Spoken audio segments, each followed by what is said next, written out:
Mr. President, the United Nations Security Council has, for half a year, 6 months, been unable to adopt a document with a demand for a ceasefire in Gaza.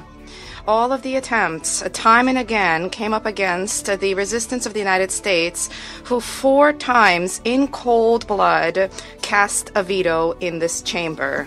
In this time, we have heard from U.S. colleagues repeatedly their justifications. Either they were saying that the achievement of a ceasefire is premature, insofar as there is a need to give space for so-called counterterrorism efforts of Israel, or they demanded for the Security Council not to stand in the way of effective diplomacy of Washington on the ground. That is a quote. Or they called for us to wait for the onset of Ramadan, when apparently an agreement would definitely be reached for a ceasefire, for an end to the violence. And now, 6 months have elapsed. Gaza has virtually been wiped from the earth. And now the U.S. representative, without blinking, has been asserting that Washington has finally begun to recognize the need for a ceasefire.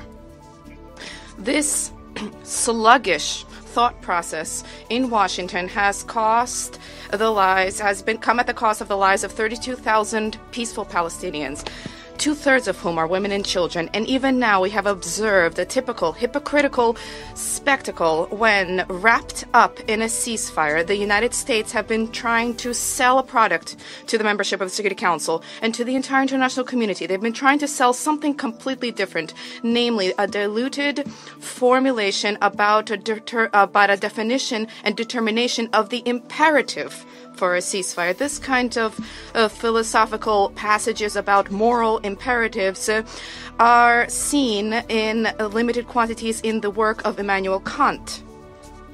However, to save the lives of peaceful Palestinian civilians, this is not enough. And this is in no way what is stipulated in the mandate of the UN Security Council, the council which is vested with a unique mechanism to demand a ceasefire and, where necessary, to compel compliance therewith. U.S. Secretary of State Antony Blinken, during an official interview in Jeddah on the 20th of March with the correspondent Al-Haddach, stated, and I quote, "Well, in fact, we actually have a resolution that we put forward right now that's before the UN Security Council that does call for an immediate ceasefire tied to the release of hostages, and we hope very much that countries will support that," end quote. However, in the text of the U.S. draft, which has been put to the vote today, there is no such call. So what turns out is that either the U.S. representative at the United Nations or the U.S. Secretary of State have been deliberately misleading the international community. Distinguished colleagues, from the very onset, it was clear that the so-called negotiations which our U.S. colleagues have been engaged in on this issue have been focused merely to drag out the time. All of our comments, all of our red lines were time and time disregarded, as were the proposals of a number of other delegations.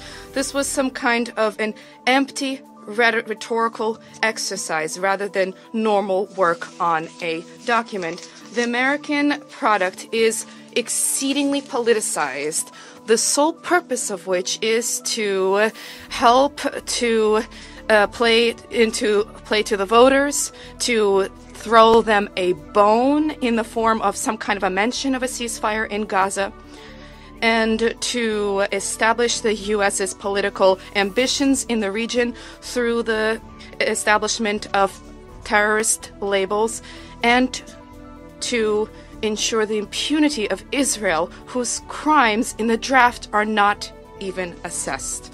I wish to draw attention to the following. The U.S. draft contains an effective green light for Israel to mount a military operation in Rafah.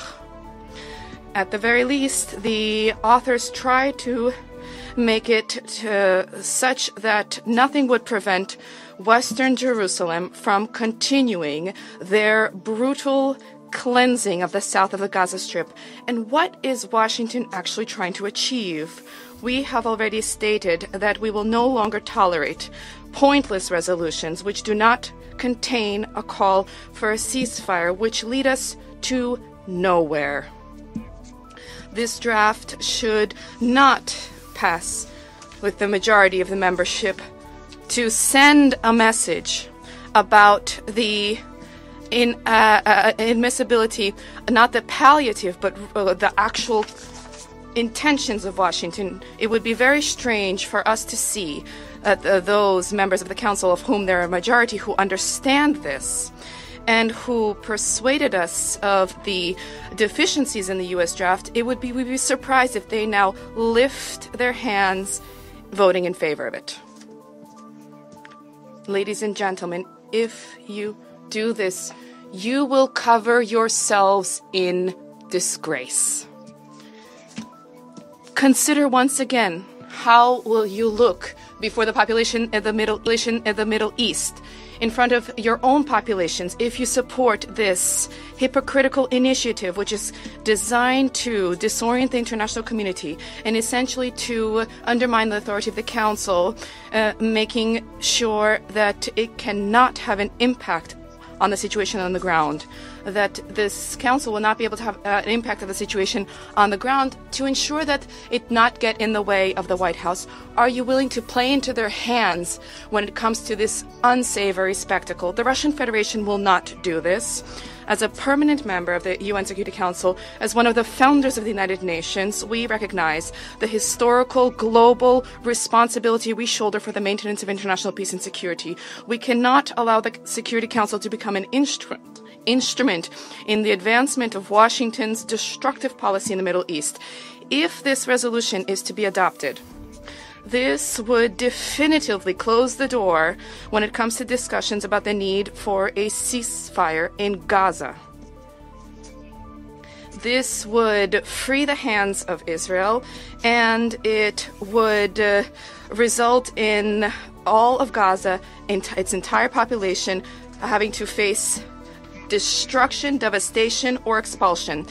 We are not guided by what is convenient for Washington and satellites, the satellites who raise their hands following instructions from Washington. We do not follow this. What guides us is what is necessary for the Palestinian people and what helps to advance peace.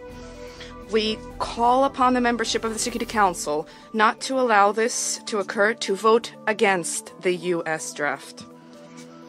Mr. President, for the United Nations Security Council to ultimately be in a position to deliver upon its mandate for the maintenance of international peace and security, a number of non-permanent members of the Security Council have drafted an alternative draft resolution which stipulates black on white the demand for both a ceasefire and the unconditional release of hostages. This is a balanced and an apolitical document.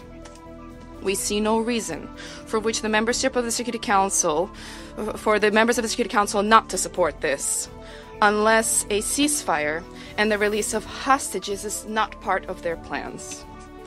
This is an attempt to allow the Council to comply with the noble functions that have been vested in it, and I call for you not to let this opportunity slip away. Thank you for your attention.